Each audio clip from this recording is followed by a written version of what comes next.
Morning everyone, आप सभी का स्वागत है विशेष फिजिक्स की ऑनलाइन क्लास में। हम चैप्टर नंबर 2 लेके चल रहे थे। चैप्टर नंबर 2 में आज अपन बात करने वाले इलेक्ट्रिक पोटेंशियल की बात कर रहे थे, अपन विद्युत विभव की बात कर रहे थे। तो विद्युत विभव ने अपन ने बिंदु आवेश के कारण विभव देख लिया था, आवेशों के निकाय के कारण विभव देख लिया था। आज अपन जो बात करने वाले हैं वो आता है आपका इंपोर्टेंट डेरिवेशन कहलाता है ये, जिसका नाम है विद्युत द्विध्रुव के कारण विभव। तो ये आज का आपका इंपोर्टेंट डेरिवेशन है, इंपोर्टेंट लगा देना इस पे। अब सबसे पहले मैं आपके कुछ कंफ्यूजन दूर करूंगा। कंफ्यूजन क्या रहता है कि अब जैसे ये वाला जो डेरिवेशन होगा वो थोड़ा सा लेंथी डेरिवेशन होगा। क्या होगा? थोड़ा सा लेंथी होगा। तो बहुत जनों का सवाल होता है कि मैं भी कोचिंग पढ़ाता हूँ, स्कूल में पढ़ाता हूँ, तो बहुत जने नए स्टूडेंट होते हैं वो क्वेश्चन करते हैं, सर इतने लॉन्ग डेरिवेशन को याद कैसे रखें? हमेशा तो याद तो रहता ही नहीं है। तो देखो, डेरिवेशन कभी भी याद रखा नहीं जाता, डेरिवेशन की प्रैक्टिस की जाती है। क्या की जाती है? प्रैक्टिस की जाती है। यदि आप डेरिवेशन की अच्छी से अच्छी प्रैक्टिस करते हो तो आपकी दुनिया की कोई भी ताकत आपको डेरिवेशन करने से रोक नहीं सकती। तो देखो, ये जैसे मैं डेरिवेशन करवा रहा हूँ तो इसको आप कुछ स्टेप में याद रखो। क्या करो? कुछ स्टेप में याद रखो। अब जैसे स्टेप कैसे होती है, ये जो मैं डेरिवेशन करवाऊंगा इसको आप देखना कि कैसे स्टेप टू स्टेप आप याद रख सकते हो इसे। तो फर्स्ट स्टेप में क्या करना है, सबसे पहले जो भी डेरिवेशन होता है उसका डायग्राम की थ्योरी आपको कंप्लीट करनी है। क्या करना है? स्टेप फर्स्ट में क्या करना है? डायग्राम और डायग्राम की थ्योरी कंप्लीट करनी है। सेकंड स्टेप में क्या करना है? जो भी आएगा उसमें अपन का विभव निकालना है। तो अब ये विभव इस डेरिवेशन का कितने स्टेप में निकलता है उसकी बात करेंगे अपन। क्लियर? तो बहुत जनों का ये सवाल रहता है कि इतने लॉन्ग डेरिवेशन को कैसे याद रखें। स्टेप टू स्टेप आप जब प्रैक्टिस करोगे तो वैसे ही वो स्वतः ही याद हो जाएगा, सेल्फ ही याद हो जाएगा, आपको रटने की याद करने की कहीं भी जरूरत नहीं पड़ेगी। तो आज अपन बात करने वाले विद्युत द्विध्रुव के कारण विभव। तो विद्युत द्विध्रुव, तो सबसे पहले इलेक्ट्रिक डाइपोल। तो इलेक्ट्रिक डाइपोल का मीनिंग पता है? इलेक्ट्रिक डाइपोल क्या होता है कि आपके पास कोई भी दो आवेश होते हैं। क्या होते हैं? दो आवेश होते हैं जो परिमाण में क्या होते हैं? समान होते हैं, बल्कि प्रकृति में कैसा होता है? विपरीत होता है। यानी कोई भी दो आवेश को यदि मैं अल्प दूरी पर रखूं और उनके दोनों आवेश के परिमाण समान हो और प्रकृति में कैसे हो? ऑपोजिट हो, तो वो क्या बनाएगा? एक द्विध्रुव का निर्माण करेगा। ये आप चैप्टर नंबर 1 में पढ़ चुके हो। और विद्युत द्विध्रुव के कारण अक्ष और निरक्ष पर आपने इलेक्ट्रिक फील्ड, विद्युत क्षेत्र की तीव्रता भी आप निकाल चुके हो। ठीक है, तो आज अपन इस डेरिवेशन को स्टार्ट करते हैं। सभी ध्यान से देखिएगा, सबका ध्यान बोर्ड पे होना चाहिए, मैं आपको प्रॉपर लिखने के लिए टाइम दूंगा। तो देखिए, विद्युत द्विध्रुव के कारण विभव। तो सबसे पहले बात करते हैं इसके डायग्राम की। तो सबसे पहले अपने पास क्या होना चाहिए? एक विद्युत द्विध्रुव होना चाहिए, एक इलेक्ट्रिक डाइपोल होना चाहिए। क्या होना चाहिए? इलेक्ट्रिक डाइपोल होना चाहिए। तो यहाँ पे मैं सबसे पहले बना लेता हूँ एक इलेक्ट्रिक डाइपोल। तो यहाँ पे मैंने बना लिया कि कोई ए पॉइंट है। क्या है आपके पास? ए पॉइंट है। यहाँ पे मैंने कोई पॉइंट बना लिया कि ये आपका बी पॉइंट है। ठीक है, क्या है? ये आपका कोई ए पॉइंट है, यहाँ पर क्या है? बी पॉइंट है। फिर मैंने क्या किया, यहाँ पर इसको एक एक्स वाई तल बना दिया। यानी ये तो क्या हो गया आपका? एक्स तल हो गया। इसको आप यदि ऐसे लिखना हो तो कौन सा हो जाएगा? एक्स। और ये इसका मैं मान लेता हूँ कि ये इसका, सॉरी, इसके सेंटर में करना पड़ेगा वाई तल। वाई तल इसके क्या है? सेंटर में। तो इस एक में बना लेता हूँ कि वाई तल। क्या बना लेता हूँ? यदि एक्स वाई तल बनाते हो तो ठीक है, न बनाते हो तो भी कोई बड़ी बात नहीं है। तो इसके मैं सेंटर में बना लेता हूँ क्या? वाई तल। तो ये मान लिया कि ये इसका क्या है? सेंटर पॉइंट है ओ। क्या है? ये इसका क्या है? सेंटर पॉइंट है ओ। तो अपन बात करते हैं कि यहाँ पे क्या होगा अपने पास। अपन को एक द्विध्रुव का निर्माण करना है। तो द्विध्रुव निर्माण के लिए आप जानते हो एक प्लस आवेश और एक माइनस क्यू आवेश होना चाहिए। तो यहाँ पे मैं बात करता हूँ कि एक तो प्लस क्यू आवेश है। तो यहाँ पे मैं मान लिया कि एक तो है आपके पास माइनस क्यू आवेश। क्या है? माइनस क्यू आवेश। और यहाँ पे है आपका प्लस क्यू आवेश। बी पॉइंट पर है प्लस क्यू आवेश, ए पॉइंट पे है माइनस क्यू आवेश। अब मुझे क्या करना है? यहाँ पे निकालना है पी बिंदु पर विभव। क्या निकालना है? पी बिंदु पर विभव। तो देखो, सबसे पहले मुझे वो बिंदु पी डिसाइड करना होगा। क्या करना होगा? बिंदु पी डिसाइड करना होगा। तो वो मैं डिसाइड करता हूँ यहाँ पे। कहाँ पे डिसाइड करता हूँ? यहाँ पे। तो मान लिया कि ये आपका कोई बिंदु पी है और यहाँ पे आपको क्या निकालना है? विभव निकालना है। यानी इस विद्युत द्विध्रुव के कारण ये आपका क्या बन रहा है? एक द्विध्रुव बन रहा है। क्यों? अब देखो, ये आपको सेंटर में लग रहा है क्या? नहीं लग रहा। यदि नहीं लग रहा हो तो इसको आप थोड़ा सा सेंटर में कर लेना। ठीक है, क्योंकि ये क्या, इसकी दोनों के बीच की दूरी समान होगी। समान कैसे? ये यदि ए पॉइंट है तो मैं मान लेता हूँ कि इन दोनों के बीच की दूरी कितनी है? द्विध्रुव के बीच की दूरी मान लेता हूँ मैं कितनी है? 2a। कितनी है आपकी? 2a। क्लियर? तो यहाँ से ये वाली डिस्टेंस क्या हो जाएगी? a, और यहाँ से ये वाली डिस्टेंस क्या हो जाएगी? a। क्लियर? तो ये आपका कोई क्या बन गया? देखो, सबसे पहले एक द्विध्रुव बन गया। इस द्विध्रुव के कारण मैंने एक पॉइंट P मान लिया। तो ये आपका x तल था और ये आपका क्या था? y तल था। यहाँ पे मैंने क्या मान लिया? बिंदु P मान लिया। और यहाँ पर हमें क्या निकालना है? विभव की गणना करनी है। किसके कारण? द्विध्रुव के कारण। अब देखो, इसमें सबसे पहले क्या क्या करना होगा, इसका मैं प्रोसेस बता देता हूं। सबसे पहले तो आपको क्या करना होगा? इस क्यू बिंदु के कारण विभव निकालना होगा बिंदु P पर। और आप जानते हो कि कोई भी एक आवेश होता है उसका विभव क्या होता है? बिंदु आवेश के कारण जो विभव होता है वो क्या होता है? KQ/R होता है। यानी इसके और इसके बीच की जो डिस्टेंस होगी वही उसका क्या होगा? विभव होगा। क्लियर? उसके बाद बात करता हूं कि मैं ये जो बी पॉइंट पर प्लस क्यू आवेश है, इस आवेश के कारण बिंदु P पर क्या निकालूंगा? विभव निकालूंगा। तो यहां तक क्लियर है आपकी थ्योरी? तो देखो, डायग्राम को समझना एक बार। यहां से मैं मान लेता हूं कि O पॉइंट है, इसका सेंटर पॉइंट है। द्विध्रुव का केंद्र बिंदु क्या है आपके आपके पास O है और द्विध्रुव का जो केंद्र बिंदु O है, तो यहां से मैं एक दूरी मान लेता हूं P बिंदु की, वो है अपनी R वेक्टर। कितनी है आपकी R। तो मान लिया कि ये दूरी R है और ये x अक्ष के साथ कितना एंगल बना रहा है, थीटा एंगल बना रहा है। यानी आपके पास क्या है, OP है वो x अक्ष के साथ क्या एंगल बना रहा है, थीटा बना रहा है। O से P की दूरी कितनी है, R है। क्लियर। अब यदि मैं मानता हूं कि मुझे ये वाली भी दूरी पता होनी चाहिए, एक B से P की और एक A से P की, तो ये वाली भी मैं दूरी मान लेता हूं। तो देखो ये वाली दूरी मानूंगा तो क्या होगा आपके पास, जब B से P की दूरी मानूंगा, B से P की दूरी मान ली मैंने R1, कितनी मान ली, R1, क्या हो जाएगी, B से P की दूरी क्या हो जाएगी, R1। और यदि मैं A से P की दूरी मानूं तो ये मान लेता हूं मैं R2, क्या मान लेता हूं मैं, R2। क्लियर। बताओ यहाँ तो किसी को कोई कंफ्यूजन, जो मैंने डायग्राम बनाया है इसमें क्या किसी को कोई कंफ्यूजन है क्या। सबसे पहले मैंने क्या लिया, एक्स वाई तल लिया, विद्युत द्विध्रुव के कारण क्या निकालना था, आपका विभव निकालना था। तो उसके लिए मैंने क्या बनाया, एक विद्युत द्विध्रुव बनाया। विद्युत द्विध्रुव किसे कहते हैं कि जब कोई दो आवेश अलग दूरी पर स्थित होते हैं, परिमाण में समान होते हैं, परिमाण में समान है, ये भी क्यू है, ये भी क्यू है, प्रकृति में विपरीत होते हैं, यानी एक प्लस है तो एक क्या होगा, माइनस होगा। यदि इनके वजह से मैं बिंदु P पर क्या निकालना चाहता हूँ, विभव निकालना चाहता हूँ, तो उसके लिए मैंने डिस्टेंस मान ली, B से P की डिस्टेंस R1 और A से P की डिस्टेंस कौन सी मानी, R2। क्लियर। तो देखो डायग्राम आपको क्लियर होगा। अब इस डायग्राम की मैं क्या लिखता हूं, यहाँ पे थ्योरी लिखता हूं, क्या लिखता हूं, यहाँ पे थ्योरी लिखता हूं। तो देखो अपनी जो फर्स्ट स्टेप होती है उसमें आपका डायग्राम क्लियर होना चाहिए, डायग्राम की थ्योरी क्लियर होनी चाहिए। जो भी आपने डायग्राम में माना है वो आप सबको थ्योरी में लिखना है। तो देखो तरीका रहता है फिजिक्स कुछ लिखने का। तो देखो सबसे पहले क्या माना मैंने, एक्स वाई तल, तो माना कि एक्स वाई तल में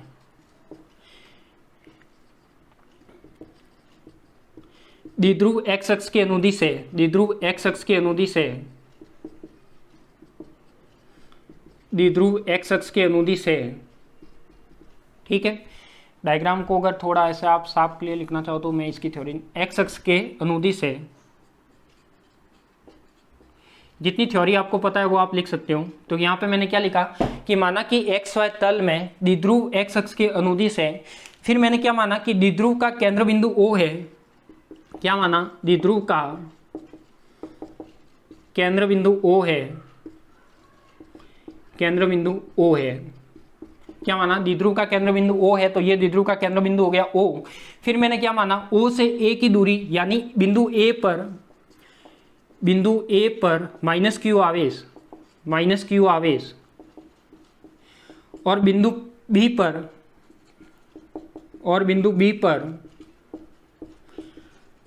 पर प्लस क्यू आवेश स्थित है, प्लस क्यू आवेश परस्पर 2a दूरी पर, परस्पर 2a दूरी पर स्थित है। क्या है, परस्पर 2a दूरी पर स्थित है। क्लियर। तो देखो ये तो मैंने किसकी थ्योरी लिखी, केवल इसकी लिखी। अब मैं ये वाली थ्योरी लिखूंगा जो P बिंदु वाली है। तो द्विध्रुव के केंद्र बिंदु O से R दूरी पर बिंदु P है। तो यहाँ पे मैं क्या लिखूंगा कि द्विध्रुव के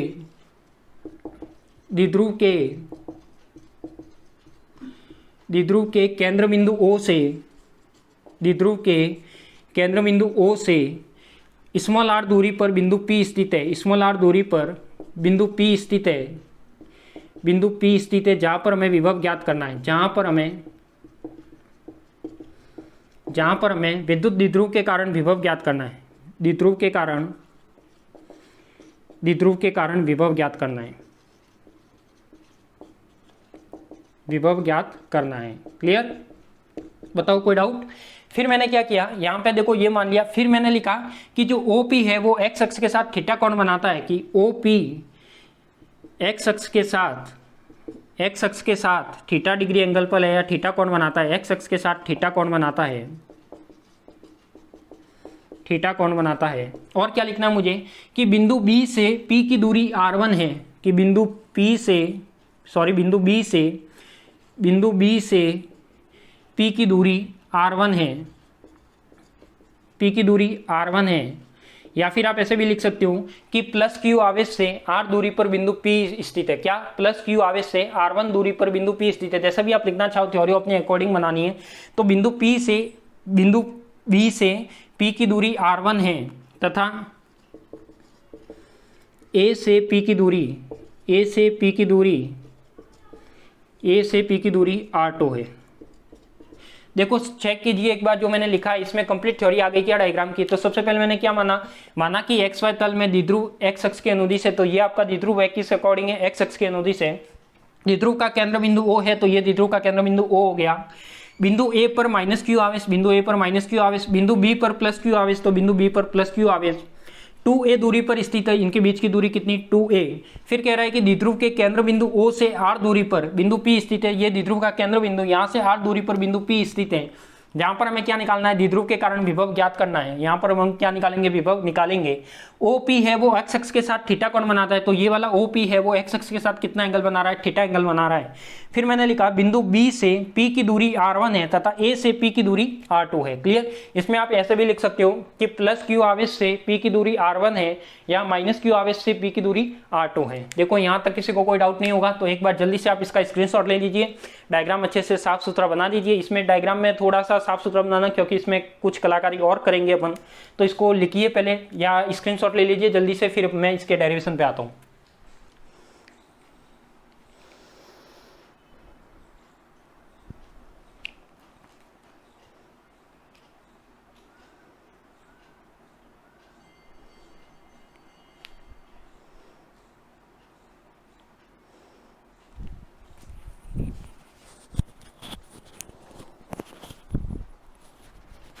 ले लिया होगा स्क्रीनशॉट, देखो स्क्रीनशॉट ले लिया होगा, तो फिर अपन बढ़ते आगे। थ्योरी को हटा देता हूँ। थ्योरी देखो आप बना के लिख सकते हो, कैसे भी बनाओ, थ्योरी आपकी लैंग्वेज में होनी चाहिए, जरूरी नहीं मैंने लिखा ये वही लैंग्वेज आप यूज लो। देखो फिजिक्स का पढ़ने का एक तरीका होता है, चाहे बायोलॉजी स्टूडेंट हो चाहे मैथ के स्टूडेंट हो, तो फिजिक्स ऐसे नहीं पढ़ी जाती कि जैसे आप बहुत जने बायोलॉजी पढ़ते हैं वैसे भी फिजिक्स पढ़ने की कोशिश करते हैं, बट वो तरीका आपका गलत है।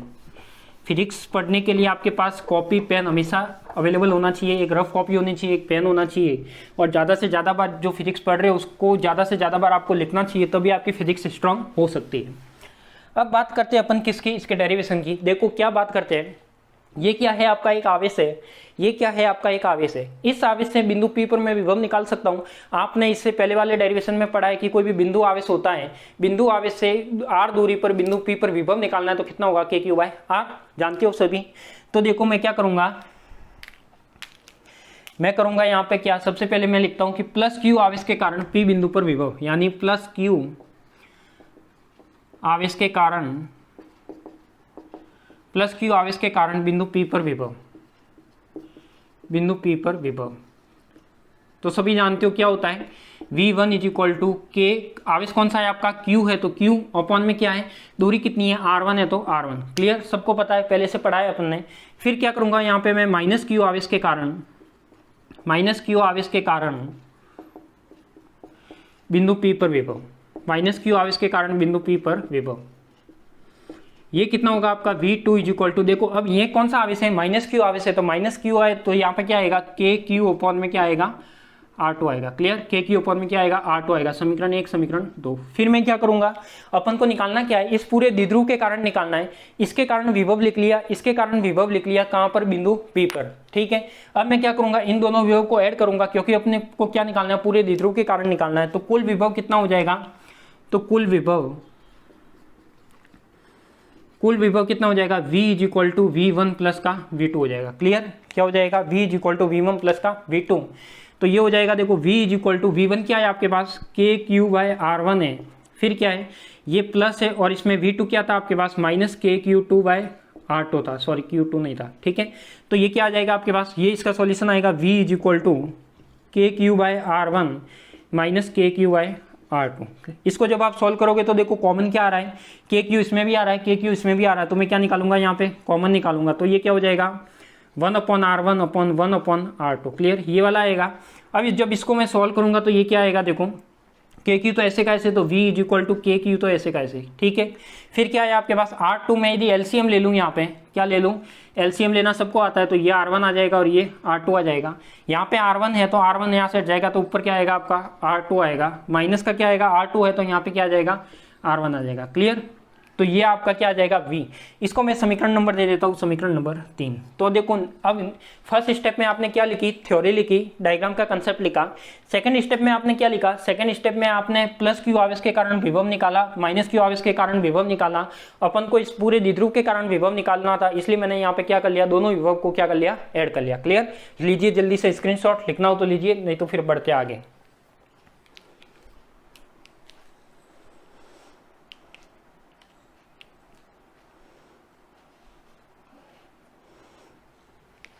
जल्दी से लिख लीजिए।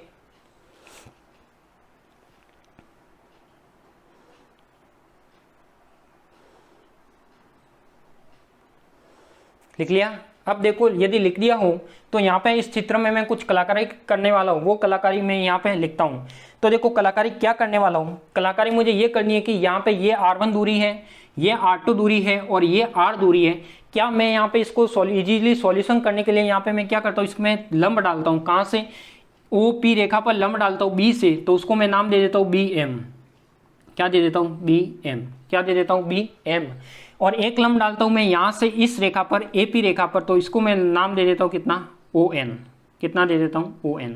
तो यहाँ पे मैं क्या लिख सकता हूँ कि मैंने क्या किया, दो लंब डाले, एक तो B से OP पर और एक O से AP पर क्या डाले, दोनों लंब डाले। अब ये लंब डालने से क्या होगा, लंब डालने से ये होगा कि ये जो आपका BP दूरी है, ये क्या है आपकी जो BP दूरी है, और ये क्या आपकी ये क्या है आपकी OM और MP है। यानी ये MP और BP ये क्या हो जाएगी आपकी, एक समान हो जाएगी। यानी R इक्वल टू क्या हो जाएगा, R1 हो जाएगा, क्योंकि मैंने यहाँ पे क्या डाला, लंब डाला। इसका मतलब ये यहाँ पे एक्स्ट्रा है और ये यहाँ पे एक्स्ट्रा है। ये वाली NP दूरी किसके बराबर है, R के बराबर है। ऐसे ही अपने पास क्या B से P की दूरी क्या हो जाएगी, R के बराबर हो जाएगी। अभी मैं सॉल्व करूंगा तो आपको पता लग जाएगा। तो इसको मैं थ्योरी 2 लाइन लिख लेता हूँ कि यहाँ पर चित्र में त्रिज्य रेखा OM, त्रिज्य रेखा BM तथा ON क्रमशः OP तथा AP पर लंबवत है, तथा AP पर लंबवत है। क्या है, AP पर लंबवत है। और मुझे क्या मानना है कि ये जो R दूरी है वो A के कंपेयर में क्या है, बहुत ही ज्यादा है। और यहाँ पे मैं क्या मान सकता हूँ कि चित्र में जो R है वो ग्रेटर देन क्या है आपका A। यानी इससे क्या होगा कि ये जो R है वो A से काफी बड़ा है। यानी ये इसके बीच की दूरी आप जानते हो क्या होती है, अल्प होती है। बट ये जो R वाली दूरी है वो क्या है, बहुत ज्यादा है। क्या है, बहुत ज्यादा है। तो इसके कंपेयर में अपन A वाली टर्म को क्या करते हैं, नेगलेक्ट भी करेंगे आगे जाके। ठीक है, तो जल्दी से इसका स्क्रीनशॉट लीजिए, फिर अपन आगे बढ़ते हैं। तो अब आपको देखो ये समीकरण 3 आया है, इसमें अब क्या निकालना अपन को, सबसे पहले देखो ये विभव निकाल लिया, V1 निकाल लिया, माइनस क्यू प्लस क्यू के कारण, माइनस क्यू के कारण V2 निकाल लिया, दोनों के कारण दोनों का ऐड कर लिया, तो कुल विभव आ गया। कुल विभव के बाद मैंने चित्र में कलाकारी की, थोड़ी लंब डाले, दो कौन कौन से लंब डाले, BM और ON। अब लंब डालने के बाद क्या करना है आपको, अब आपको निकालना है यहाँ पे R1 R2 की वैल्यू निकालनी है। क्या निकालनी है, R1 और R2 की वैल्यू निकालनी है। तो क्या आप मुझे R1 और R2 की वैल्यू जल्दी से निकाल के बता सकते हो क्या, बताओ। यदि आपको R1 और R2 की वैल्यू निकालनी है तो आप बता सकते हो क्या निकाल के, तो ट्राई करो एक बार। नहीं निकालेंगे तो मैं तो निकलवाऊंगा ही।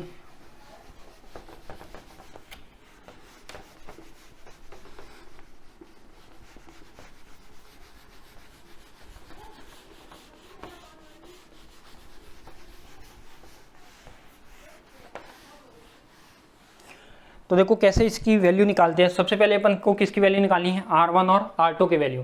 तो R1 और R2 की वैल्यू कैसे निकलती है उसकी बात करते हैं। तो यहाँ से सबसे पहले क्या निकालना है अपन को, A से P की दूरी R2 है, B से P की दूरी R1 है और O से P की दूरी R है। तो देखो मैं यहाँ पे सबसे पहले वैल्यू लिख लेता हूँ कि A से P की दूरी है वो कितनी है आपकी, R2 है, O से P की दूरी है वो R है और B से P की दूरी है वो कितनी है, R1 है। क्लियर।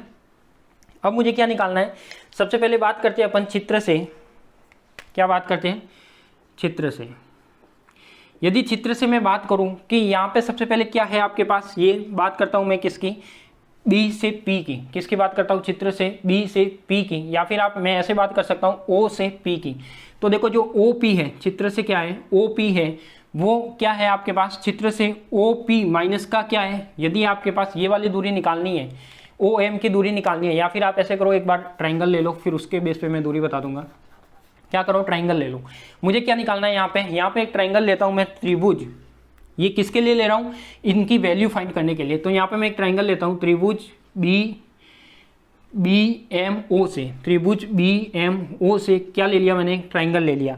ट्राइंगल में मुझे क्या निकालना है, कॉस थीटा की वैल्यू। तो कॉस थीटा क्या आएगा, देखो cos theta is equal to क्या आता है आपका, आधार बटा कर्ण आता है। लाल कक्का से जानते हो क्या आता है आपके पास, लाल कक्का ये होता है, ये होता है आपका लाल कक्का। तो ये क्या आता है, आधार बटा कर्ण आता है। कॉस के लिए आप सभी जानते हो, 11th क्लास में आप पढ़ के आए हो। तो ये क्या हो जाएगा, आधार बटा कर्ण। तो आधार कितना है मुझे जल्दी से बताइए कि यहाँ पे ये क्या बन रहा है आपका, थीटा बन रहा है।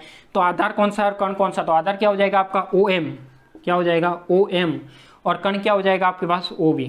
क्या हो जाएगा, आधार क्या हो जाएगा OM, और क्या हो जाएगा आपके पास OB। तो अब मुझे क्या निकालना है, मैं यदि OM निकालना चाहूँ तो OM इज इक्वल टू क्या आएगा, OB cos थीटा। क्लियर, एक इक्वेशन ये आ जाएगी, इसको मैं समीकरण नंबर दे देता हूँ 4। ठीक है, एक ट्राइंगल में और कंसीडर करता हूँ। देखो ये वाला इसके साथ थीटा बना रहा है, तो ये कितना बनाएगा, कुछ ना कुछ। यदि मैं कहूँ कि ये पूरा एंगल कितना बनता है, 180। कितना बनता है आपका, 180 बनता है। तो ये कितना हो जाएगा आपका, 180 माइनस का क्या हो जाएगा, थीटा हो जाएगा। उसमें से ये भी लेस करेंगे, तो इसके बेस पे मैं निकाल सकता हूँ दूसरा ट्राइंगल, क्या,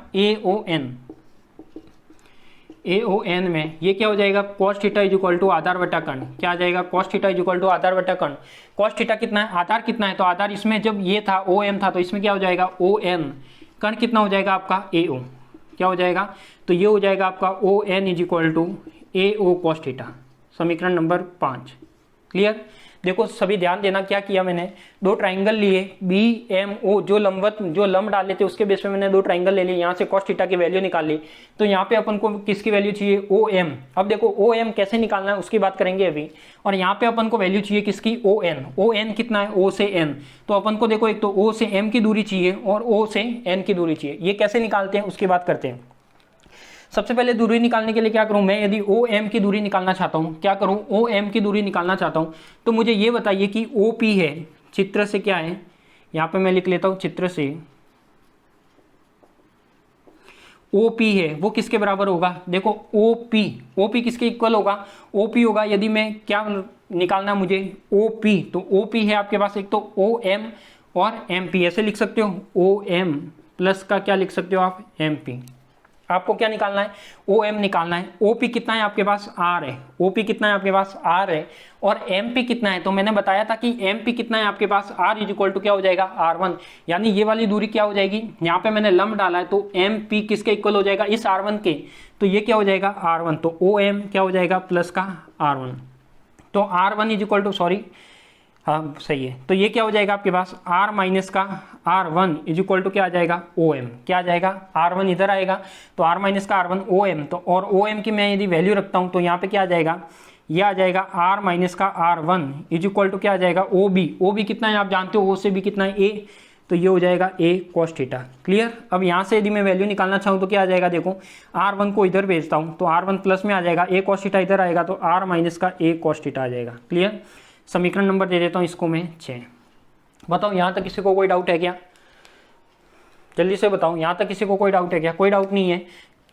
कारीगरी क्या की थी मैंने, दो लंब डाले थे, ये वाला और ये वाला, दो ट्राइंगल लिए, ये वाला और ये वाला, इसकी मैंने क्या लिखी, cos थीटा की वैल्यू लिखी आधार बटा कर्ण से। उसके बाद मैंने क्या किया कि यहाँ पे OM is equal to OB cos theta हो गया, ON is equal to AO cos theta. यहाँ पे आपको OM निकालना है और यहाँ से आपको ON निकालना है, तो एक काम तो हो गया अपना, क्या निकल गया, OM निकल गया। क्लियर, अब यदि मैं दूसरे की बात करता हूँ, क्या करता हूँ, दूसरे की बात करता हूँ, तो दूसरे की बात करने के लिए देखो यहाँ पे क्या निकला, ये तो पहले आप लिख लेना, फिर उसके बाद ये लिखना, फिर यहाँ पे। अब देखो चित्र से मैं दूसरी क्या निकालना है, मुझे ON निकालना है। क्या निकालना है, ON निकालना है। क्या मैं ऐसे लिख सकता हूँ क्या, AP इज इक्वल टू कितना है, लिख सकता हूँ मैं कितना, AP। तो ये आपका AP इज इक्वल टू कितना हो जाएगा, देखो AP में से क्या करूँ मैं, AN निकालो। क्या निकालूँ, AN निकालो। मुझे किसकी निकालनी है, ON की दूरी निकालनी है। तो क्या इससे ON की दूरी निकल जाएगी, या जल्दी से बताइए मुझे, जो मैं करने वाला हूँ। AP इज इक्वल टू, देखो AP इज इक्वल टू क्या आ जाएगा आपका, AN प्लस का क्या आ जाएगा आपका, NP आ जाएगा। क्लियर, AN कितना है, तो AN तो देखो अपने पास ये तो नहीं है, बट अपन को किसका निकालना है, ON का निकालना है। तो क्या अपने पास ON की दूरी आ जाएगी क्या, देखो यहाँ पे कुछ मिस्टेक की है क्या मैंने, ओहो मिस्टेक ये की है, हाँ मिस्टेक ये कि देखो cos theta is equal to क्या था, आधार बटा कर्ण था। तो आधार यहाँ पे क्या आएगा, यहाँ पे क्या देखो ये वाला ट्राइंगल था तो ये cos थीटा इक्वल टू आधार बटा कर्ण, तो आधार बटा कर्ण क्या आया था ओ एम अपॉन में ओपी, ओ एम अपॉन में OP O B, sorry O M is equal to O B, तो ये आधार आया था, तो यहाँ पे आधार क्या हो जाएगा ये हो जाएगा। क्यों, यहाँ पे ये यदि एंगल बना रहा है तो ये एंगल कितना बनेगा 180 माइनस का कुछ बनेगा, तो ये वाला भी क्या होगा कुछ ना कुछ एंगल होगा, तो इसके बेस पे यहाँ पे क्या आएगा ए एन आ जाएगा, क्या आ जाएगा आपका ए एन। तो यहाँ से आपको ओ एम निकालना था, यहाँ से आपको क्या निकालना है ए एन, तो यहाँ पे क्या आ जाएगा आपका ए एन। ये छोटी सी मिस्टेक थी, थोड़ा सा ध्यान रखना, इसमें मिस्टेक हो सकती है, आप डेरिवेशन सॉल्व करोगे तो मिस्टेक हो सकती है, ठीक है। तो देखो यदि आपको पकड़ में आ जाती है, आपने अच्छी प्रैक्टिस की है तब तो डेरिवेशन की मिस्टेक पकड़ में आ जाएगी, यदि प्रैक्टिस नहीं है तो नहीं आएगी। तो अब क्या करेंगे अपन, चित्र से क्या हो गया A P is equal to A N plus का एन पी। अब देखो यहाँ पे ए पी कितना है आपके पास, ए से पी कितना है R2 है, तो ए से पी कितना हो गया R2 हो गया, ए एन कितना है ए एन, तो ए एन आपका ए एन ही रह गया, ठीक है। क्या रह गया आपका, यहाँ पे ए एन इधर है और यहाँ पे क्या है आपका ए ओ है, क्योंकि ये ए ओ इधर आएगा तो ये क्या हो जाएगा A O cos theta. R2 is equal to क्या हो जाएगा ए एन, तो R2 इज इक्वल टू क्या हो जाएगा आपका ए एन, तो देखो R2 इज इक्वल टू क्या हो गया आपका ए से एन प्लस का क्या है एन पी, तो एन पी कितना हो गया अब R हो गया, तो मैं लिख सकता हूँ कि यदि मुझे ए एन निकालना है तो ये क्या हो जाएगा ए एन इधर भेजो तो ये क्या हो जाएगा R2 माइनस का R हो जाएगा, क्या हो जाएगा R2 माइनस का R। ये यदि मैं वैल्यू यहाँ पे रखता हूँ तो R2 माइनस का R इज इक्वल टू क्या है ए ओ कितना है ए कॉस थीटा, तो ये क्या हो जाएगा ए कॉस थीटा, तो ये क्या हो जाएगा R2 निकालना है तो R2 is equal to R plus A cos theta, समीकरण नंबर 7। देखो यहाँ तक किसी को कोई डाउट हो तो बताओ। सबसे पहले मैंने क्या किया, एक बार वापस समझ लो, मैं वापस समझा रहा हूँ इसको। सबसे पहले क्या किया मैंने, डायग्राम की थ्योरी लिखी, फिर प्लस क्यू आवेश के कारण विभव लिखा, माइनस क्यू आवेश के कारण विभव लिखा। उसके बाद मैंने क्या किया, यहाँ पर ये दो लंब डाले, क्या डाले दो लंब डाले, और दोनों लंब डाले तो यहाँ पे एक ट्राइंगल एक त्रिभुज का निर्माण हो रहा है। तो यहाँ पे मैंने cos theta is equal to क्या लिखा आधार बटा कर्ण लिखा, क्या लिखा cos theta is equal to आधार बटा कर्ण, तो cos theta is equal to आधार बटा कर्ण हो गया, तो ये क्या हो गया cos थीटा क्या हो गया आपका ओ एम अपॉन में क्या हो गया ओ बी, और ऐसे ही यहाँ पे क्या हो जाएगा ए एन अपॉन में ओ ए। क्लियर, यहाँ पे ओ एम की वैल्यू क्या आ जाएगी ओ बी इधर आएगा तो O B cos theta, A N की वैल्यू निकालनी है तो ए ओ इधर आएगा तो कॉस थीटा, ठीक है। फिर मैंने क्या लिया, चित्र से लिया कि ओ पी है, जो ओ पी वाली है वो किस किस से मिलकर बनी है ओ एम प्लस का एम पी। ओ एम अपन को निकालना है तो मैंने ओ एम ऐसे का ऐसे रख दिया, एम पी कितना है जो एम पी था लंब डालने के बाद किसके बराबर हो गया R is equal to R one के, तो यहाँ पे मैंने क्या लिख दिया आर वन, और ये कितना आपका आर इधर आएगा तो ये क्या हो जाएगा आर माइनस का R one is equal to क्या हो गया ओ एम, और इधर क्या रह जाएगा अपने पास आर माइनस का R one is equal to A cos theta, क्योंकि यहाँ पे मैंने वैल्यू रख दी, ये ओ एम आया था आर माइनस आर वन था, तो यहाँ पे मैंने क्या लिख दिया, यहाँ पे लिख देता हूँ समीकरण 4 से, क्या लिख देता हूँ समीकरण 4 से जो वैल्यू थी वो यहाँ पे रख दी, तो ओ एम की value R minus R one, O B A था, ये कॉस थीटा ऐसे का ऐसे, आर वन निकालना था तो R minus A cos theta आया। फिर मैंने क्या किया, सेकंड में ये वाला ट्राइंगल लिया, ट्राइंगल लेने के बाद ये वैल्यू आई थी, फिर चित्र में क्या किया मुझे क्या निकालना था ए एन, तो ये ए पी है वो किससे मिलकर बना है ए एन प्लस का क्या एन पी, यानी ए एन तो ऐसे का ऐसे अपन को निकालना ही है। एन पी कितना हो गया, जब यहाँ पर लंब डाला तो वो आर के इक्वल हो गया, क्या हो गया आर के इक्वल, तो ये क्या हो गया A N is equal to R two minus R, तो आर टू माइनस आर समीकरण 5 से, तो समीकरण 5 से मैंने क्या किया, जब वैल्यू रखूंगा तो R two minus R is equal to A cos theta, तो ये क्या आया R two is equal to R plus A cos theta. तो एक बार जल्दी से इसका स्क्रीनशॉट ले लीजिए, यदि लिखना हो तो जल्दी से आप लिख लीजिए। मैंने पहले ही बोला था डेरिवेशन थोड़ा लेंथी है, तो आप स्टेप टू स्टेप करोगे तो इसको ज़्यादा सही रहेगा। इसको लिखना हो या स्क्रीनशॉट लेना हो तो ले लीजिए।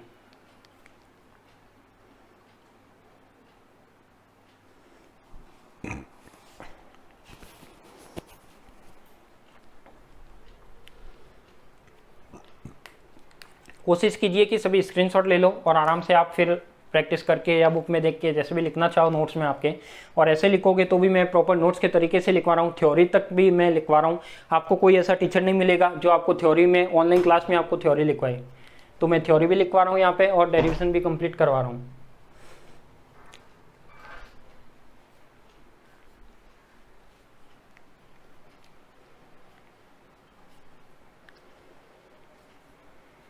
अब अपने पास क्या आया R1 आ गया, अब क्या आया यहाँ पे R2 आ गया, और अपन के पास क्या है V की वैल्यू है, R1 और R2 की क्या रखनी है यहाँ पे वैल्यू रखनी है, और वैल्यू रख के इसको सॉल्व करना, तो आपका क्या आ जाएगा यहाँ पे विभव आ जाएगा। तो क्लियर, यहाँ तक किसी को कोई दिक्कत भी होगी नहीं। तो अपन अब क्या करते हैं, यहाँ पे R1 निकल गया, R2 निकल गया, और ये वैल्यू मैं क्या रखूँगा समीकरण नंबर 3 में। तो देखो मैं समीकरण 3 में क्या करता हूँ, इसकी वैल्यू रखता हूँ।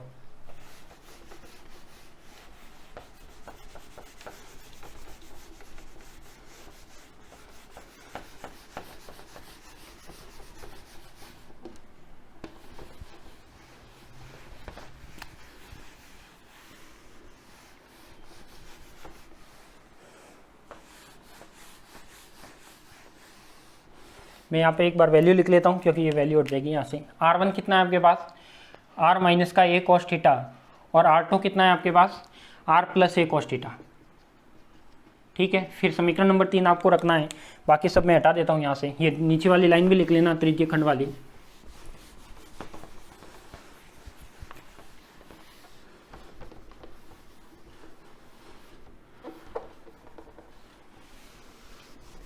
अब देखो इसको सॉल्व किस तरीके से करते हैं।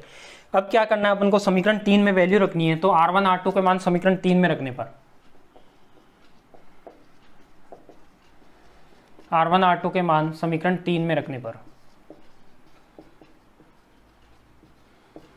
देखो 3 में रखूंगा तो क्या आएगा आपके पास, ये आ जाएगा आपके पास। क्या सबसे पहले क्या आएगा, समीकरण 3 में रखता हूं तो v इज इक्वल टू के क्यू ऐसे का ऐसे। ये क्या आ जाएगा आपका, R2 है, R2 की वैल्यू कितनी, R plus a cos theta. ठीक है, बीच में माइनस, ये क्या आ जाएगा R1, R1 कितना है, R minus a cos theta, upon में क्या आ जाएगा आपके पास R1 R2। तो R1 R2 क्या है, R minus a cos theta और R plus a cos theta. Clear, यानी a प्लस बी और a माइनस बी वाला फॉर्मूला यहाँ पे बन सकता है। v इज इक्वल टू क्या हो जाएगा, के क्यू। अब देखो यहाँ पे r plus a cos theta, तो ऐसे का ऐसे, ये बीच का माइनस था, माइनस ऐसे का ऐसे। जब ये ब्रैकेट हटा दूंगा तो ये क्या आ जाएगा r, और ये क्या हो जाएगा, इस माइनस के कारण चेंज हो जाएगा, तो ये क्या हो जाएगा a cos थीटा। अपॉन में क्या आएगा, देखो a माइनस बी और a प्लस बी क्या आता है, a स्क्वायर माइनस का b स्क्वायर आता है। तो यहाँ पे क्या आ जाएगा, r स्क्वायर माइनस का a square cos square theta. सभी जानते हो ये वाला फॉर्मूला कि जब आपके पास a माइनस बी होता है और a प्लस बी होता है तो वो क्या आता है, a स्क्वायर माइनस का b स्क्वायर आता है। तो सेम कंडीशन बन जाए, ये आपका a है और ये पूरा क्या है, b है, a माइनस बी और a प्लस बी, तो क्या बन गया a स्क्वायर माइनस का b स्क्वायर। फिर अपन को करना है, देखो जो कट रहा है वो काट दो, तो इसमें r से r कटेगा, तो ये क्या रह जाएगा, v इज इक्वल टू क्या रह गया आपके पास, v इज इक्वल टू के क्यू। ये रह जाएगा आपके पास क्या, 2a cos थीटा, क्या रह जाएगा 2a cos थीटा, अपॉन में क्या रह जाएगा आर स्क्वायर माइनस का ए स्क्वायर और कॉस स्क्वायर थीटा। क्लियर। अब आप यहाँ पे जानते हो कि मैंने एक लाइन लिखी थी, मैंने लाइन क्या लिखी थी कि जो आर है वो ग्रेटर देन है ए के, क्या है आर है वो ग्रेटर देन ए के, अतः हम ए वाली टर्म को क्या कर सकते हैं, नेगलेक्ट, आर के साथ जो ए वाली टर्म है उसको क्या कर सकते हैं, नेगलेक्ट। तो ये क्या हो जाएगा, अतः ए स्क्वायर को नगण्य करने पर, इसका मतलब क्या होता है समझो कि r यदि क्या है बहुत बड़ा है a के कंपेयर में, यदि r अपने पास बहुत बड़ा है यानी अनंत दूरी पर है a के कंपेयर में, तो मैं क्या जो ये वाली जो रेखा है मैं इनको एक सरल रेखा की फॉर्म में मान सकता हूँ। क्यों, क्योंकि ये क्या है बहुत ही अनंत दूरी पर है, जैसे जैसे अपन इसकी दूरी बढ़ाते जाएंगे इसका थीटा क्या होगा, बढ़ता जाएगा। और तो अनंत में मैं मान सकता हूँ कि ये वाली जो दूरी है वो r है वो क्या होगा, एक सीधी रेखा के कंपेयर में होगा। ठीक है, तो यहाँ पे यदि मैं इसको नेगलेक्ट करता हूँ तो ये क्या हो जाएगा आपके पास v इज इक्वल टू के क्यू, ये हो जाएगा आपके पास 2a cos थीटा, अपॉन में क्या हो जाएगा आपका आर स्क्वायर, क्या हो जाएगा आपके पास आर स्क्वायर। तो देखो ये क्या हो जाएगा आपके पास v इज इक्वल टू 2, इसको मैं अंदर भेज सकता हूँ तो 2aq हो जाएगा, यहाँ पे क्या हो जाएगा cos थीटा, अपॉन में क्या हो जाएगा आर स्क्वायर। क्लियर। अब देखो 2aq क्या होता है, p होता है, सभी जानते हो द्विध्रुव आघूर्ण होता है। तो आप जानते हो कि जो p वेक्टर होता है वो क्या होता है आपका 2aq होता है, क्या होता है 2aq होता है। तो ये क्या आ जाएगा आपके पास, ये आ जाएगा आपके पास क्या, ये वाला होता है p vector is equal to 2aq। तो इसको जब मैं सॉल्व करूंगा यहाँ पे क्या आ जाएगा आपका p आ जाएगा, तो v is equal to k, फिर क्या आ जाएगा p cos थीटा और अपॉन में क्या आ जाएगा r। ठीक है, तो ये आपका क्या आ जाएगा एक बार के लिए, तो ये आ जाएगा आपका विभव, क्या आ जाएगा kp cos थीटा अपॉन में क्या आ जाएगा r। क्लियर।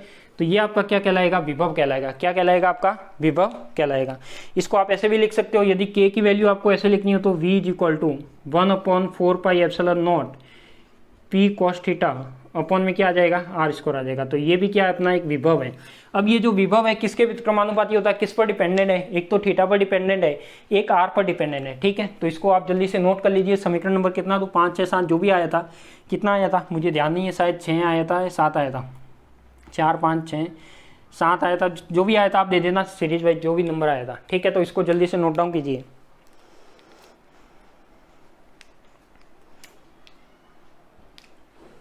यहाँ पे मैं लिख सकता हूँ p is equal to 2aq, क्या है द्विध्रुव आघूर्ण है, क्या है द्विध्रुव आघूर्ण है। और यहाँ पे मैंने क्या नेगलेक्ट किया, यहाँ पे मैंने नेगलेक्ट किया ए स्क्वायर कॉस थीटा।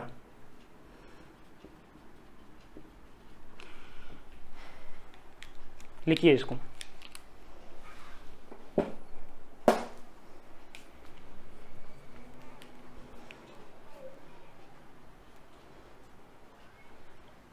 इस तरीके से आपका विभव निकालने का प्रोसेस है। तो द्विध्रुव के कारण, तो देखो इंपॉर्टेंट डेरिवेशन है, इसको आप ज़्यादा से ज़्यादा बार प्रैक्टिस करना तो आपका अच्छे से क्लियर होगा।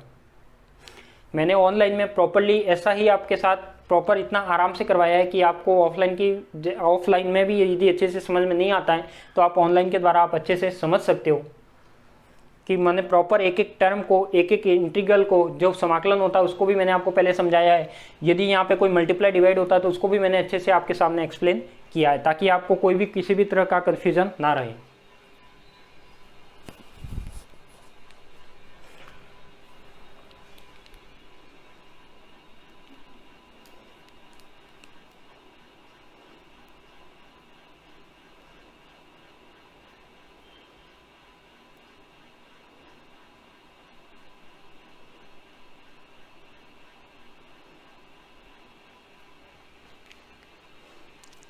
ठीक है, लिख दिया होगा। तो यहाँ पे मैं एक लाइन भी लिख सकता हूँ, क्या,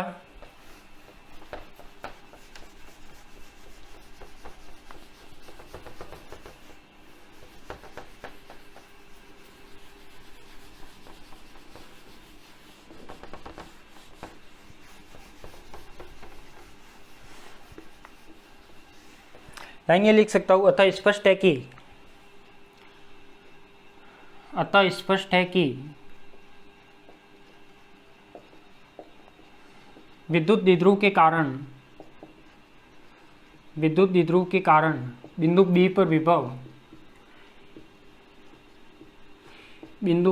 पर विभव दूरी के वर्ग के व्युत्क्रमानुपाती होता है।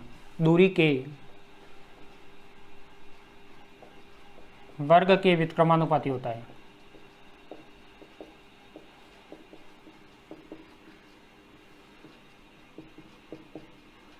क्या होता है, दूरी के वर्ग के व्युत्क्रमानुपाती होता है।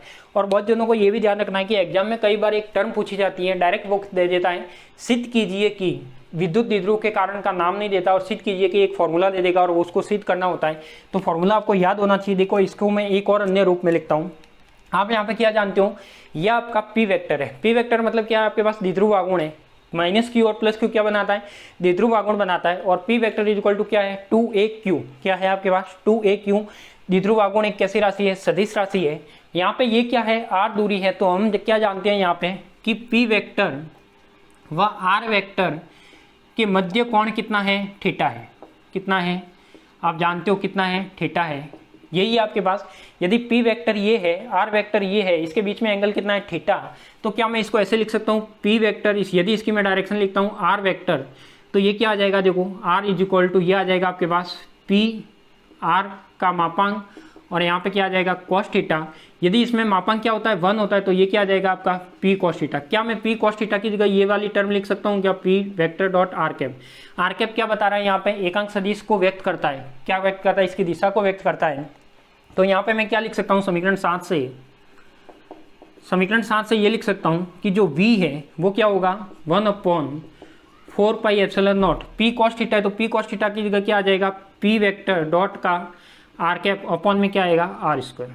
ठीक है, तो इसको आप इस टर्म में भी लिख सकते हो। ये भी टर्म आपकी क्या है, इसी की टर्म है। तो एग्जाम में डायरेक्ट पूछ लेते हैं कि सिद्ध कीजिए कि विद्युत द्विध्रुव के कारण विभव होता है वो ये होता है। तो आपको देखो ध्यान होगा, यदि आपने डेरिवेशन अच्छे से तैयार की है तब तो आपको तुरंत ध्यान आ जाएगा कि ये किसका डेरिवेशन है। कई बार विद्युत द्विध्रुव का नाम न देकर डायरेक्ट पूछ ले, सिद्ध कीजिए कि विद्युत द्विध्रुव के कारण विभव ये होता है, तो आपको डायरेक्ट कन्फ्यूज नहीं होना है। ये उसी की टर्म है जो अपना डेरिवेशन है। क्लियर, नोट कर लीजिए इसे।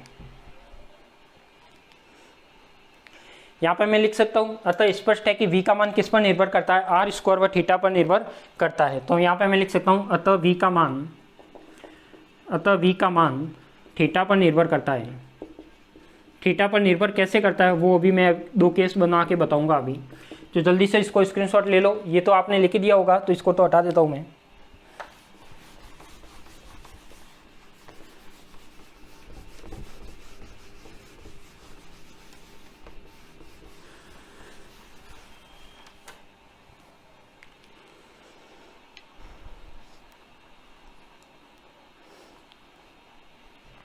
ठीक है। यदि मैं यहाँ पे केस बनाऊँ, केस क्या बनाऊँ, देखो यहाँ पे मैं केस फर्स्ट बनाता हूँ क्योंकि v का मान थीटा पर निर्भर करता है, तो v का मान थीटा पर निर्भर करेगा, तो मैं यहाँ पे मैं एक स्पेशल केस बनाता हूँ, केस फर्स्ट। क्या बनाता हूँ, केस फर्स्ट। यदि मैं कहता हूँ कि यदि theta is equal to zero हो,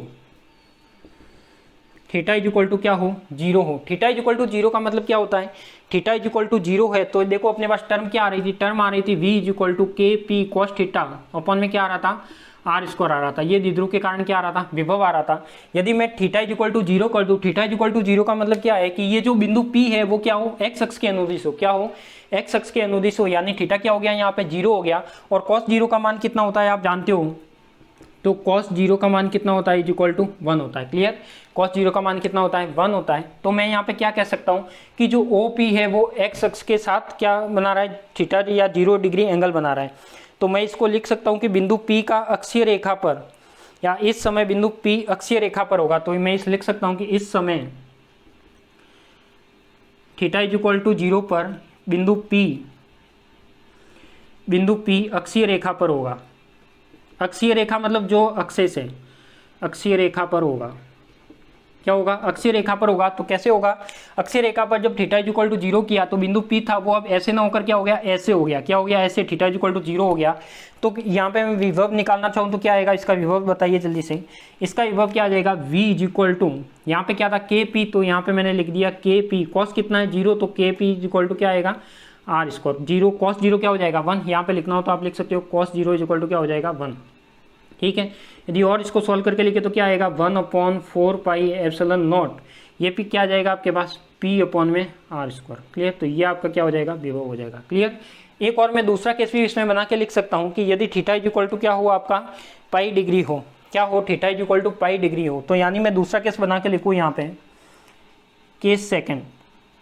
यदि थीटा इज इक्वल टू क्या हो आपके पास, पाई डिग्री हो, और आप जानते हो कि कॉस पाई का मान कितना होता है, हमेशा -1 होता है। कितना होता है, कॉस पाई का मान कितना होता है, -1। तो इसका मतलब क्या हो गया कि अब 180 कैसे, पाई का मान कैसे, यानी ये जो थीटा था, अब ये थीटा कितना है, 180, यानी ये इसके साथ ये थीटा बना रहा था, तो इसके ये मतलब इसके साथ एक्स अक्ष के साथ थीटा बना रहा था। अपन बात कर रहे 0 डिग्री लिया, इसका मतलब ये इधर हो गया। 180 डिग्री ले रहे, पाई ले रहे, पाई का मतलब 180 डिग्री होता है, तो ये किधर हो गया, ये डायरेक्ट घूम के किधर हो गया, इधर हो गया। इसका मतलब ये जो OP था वो ऐसे ना होकर अब कैसे आपका इस दिशा में, यानी इस दिशा में। ठीक है, तो यहाँ पर आपका विभव क्या आ जाएगा, इधर आ जाएगा आपका विभव आ जाएगा v is equal to 1/4 pi epsilon naught P upon में आर स्क्वायर, बट डायरेक्शन क्या आ जाएगी, माइनस, क्योंकि कॉस पाई कितना होता है, माइनस होता है, तो कॉस पाई का मान कितना हो जाएगा, माइनस, तो ये माइनस बाहर आ जाएगा। क्लियर, तो ये आपका हो गया कॉस थीटा और कॉस पाई पे। अब यदि मैं बात करता हूँ कॉस किस पे, 90 डिग्री पे,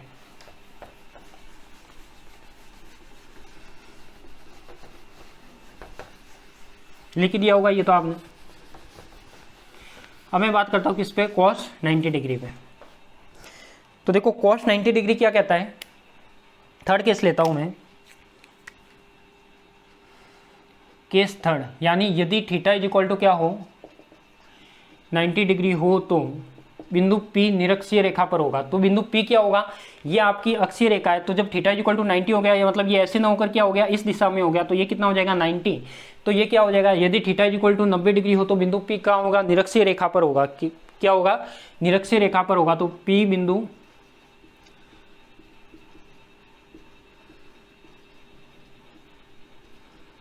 निरक्षीय रेखा पर होगा। कई बार ये जो केस है, इन केस से न्यूमेरिकल बना लिया जाता है, तो आप थोड़ा सा ध्यान रखना, फॉर्मूले याद रखना। तो ये क्या हो जाएगा आपका, v is equal to K P, K का जगह क्या आ जाएगा, 1/4 pi epsilon naught. Cos 90, theta is equal to 90 है, तो कॉस 90 आप जानते हो कितना होता है, 0 डिग्री। तो ये क्या हो जाएगा, पी कॉस 90 डिग्री अपॉन में क्या, आर स्क्वायर। कॉस 90 कितना होता है, 0, तो ये क्या हो जाएगा आपका, v कितना हो जाएगा यहाँ पे, 0। अतः द्विध्रुव के निरक्ष रेखा पर विभव का मान क्या होगा, 0 होगा। यहाँ पे मैं क्या लिख सकता हूँ, अतः द्विध्रुव के निरक्ष रेखा पर विभव का मान 0 होगा। निरक्ष रेखा पर विभव का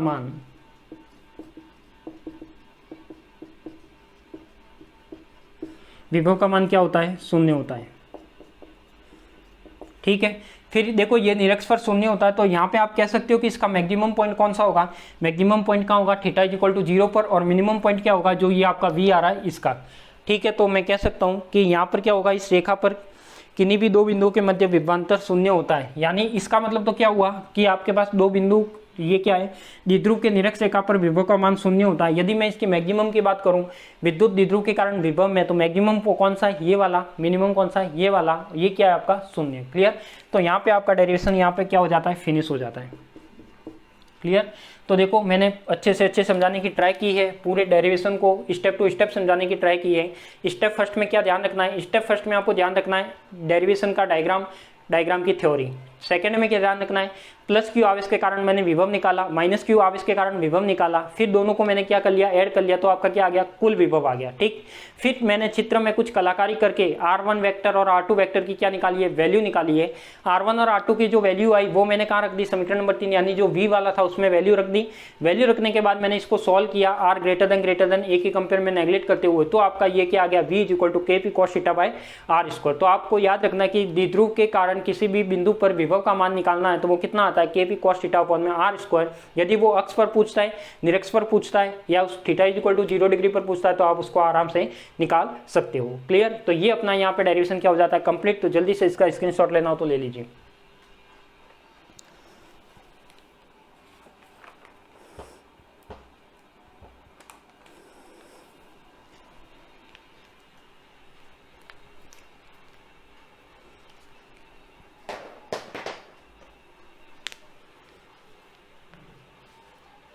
ले लिया होगा स्क्रीनशॉट। तो देखो आज के लिए तो इतना ही। आज अपना जो डेरिवेशन का थोड़ा लेंथी वीडियो जरूर बना होगा, तो आप इसको आराम से टाइम निकाल कर, समय निकाल कर देखिएगा और कॉपी पेन में नोट्स बनाइएगा। और भी मुझे कुछ आपके क्लास का फीडबैक है वो भी देते रहिएगा, क्योंकि आप फीडबैक दोगे तो भी मुझे एनर्जी मिलेगी, उसके बिना मुझे एनर्जी नहीं मिलेगी। तो आप ज़्यादा से ज़्यादा संख्या में वीडियो को शेयर कीजिए, लाइक कीजिए, कमेंट करके बताइए, मेरी टीचिंग को फॉलो करके बताइए कि कैसा लग रहा है। और जिसने भी टेलीग्राम चैनल को ज्वाइन नहीं किया वो टेलीग्राम चैनल को ज्वाइन कर लेना, क्योंकि आपको पता है कि जो आने वाले 2 दिन में आपका टेलीग्राम चैनल पर चैप्टर नंबर 1 का क्विज रखा गया है, मेगा क्विज है, तो सभी को उसमें पार्टिसिपेट करना है, ज़्यादा से ज़्यादा संख्या में पार्टिसिपेट करना। उस क्विज की कोई फीस नहीं है, कोई भी फ्री ऑफ कॉस्ट है, आपको केवल टेलीग्राम चैनल ज्वाइन करना है और उसमें क्विज में भाग लेना है। आपको क्विज का रिजल्ट भी उसी टाइम तुरंत ही क्विज खत्म होने के या समाप्त होने के बाद दे दिया जाएगा। ठीक है, तो मिलते हैं अपन नेक्स्ट क्लास में। आप सभी को धन्यवाद।